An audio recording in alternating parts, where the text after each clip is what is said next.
Voters in California will see Proposition 19 on their ballot. It surrounds property tax transfers and exemptions, as well as revenue for wildfire agencies and counties. KION's Max Tarleton reports on what this means for California homeowners. Proposition 19 is all about property taxes. If passed, some transfers will mean higher taxes, others lower, and the money generated largely goes to a new fire response fund. What does the law say now? Well, eligible homeowners are limited with how they can move and keep their current tax assessment, meaning the same lower property tax. For people over the age of 55 or severely disabled, they must move to a home of equal or lesser market value, and they can only do so once. There are some geographic and age limits on that transfer. For example, you can transfer within the same county or to another county if it is one of the 11 counties that has what's called a reciprocity agreement with the other 11 counties. Proposition 19 will expand the ability for certain homeowners to keep their old, lower taxes. If someone over 55 has a severe disability or is a victim of a wildfire or natural disaster, they can move to any county up to 3 times as long as the home is of equal or lesser value and it is their primary residence. But the more controversial part of Prop 19 has to do with family transfers. Current law allows property transferred from parent to child or grandparent to grandchild while keeping the same tax assessment. The Howard Jarvis Taxpayers Association is one of the biggest supporters of no on 19.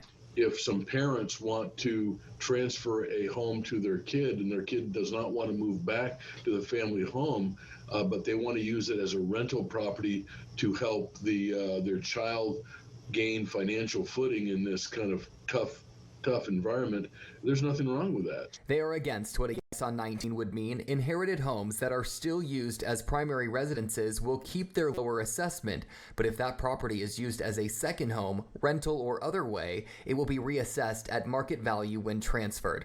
Supporters say this closes a loophole taken advantage of by out-of-state residents and the wealthy, with both aspects of the law intended to increase home sales and therefore available homes, along with more money for communities. Proposition 19 is one of those rare win-wins for Californians. Every Californian in this state, no matter where you live, will end up seeing a benefit for Proposition 19 because we're going to get new funding into our local communities. Overall, this is expected to lead to more people paying more taxes. A big push in the Yes on 19 effort is where the money generated is promised to go. Under Prop 19, it will go back to the community, but it will also go to this new fire fund, which I think everyone can agree we definitely need more fire emergency response funding.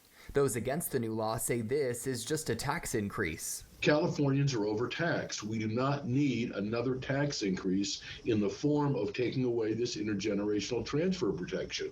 However, proponents say otherwise. This is not a tax increase, that this is closing a tax loophole that has been exploited, and the reports show that it's oftentimes exploited by those out-of-state residents and the wealthy, and that our fire districts and our communities deserve and need this additional funding.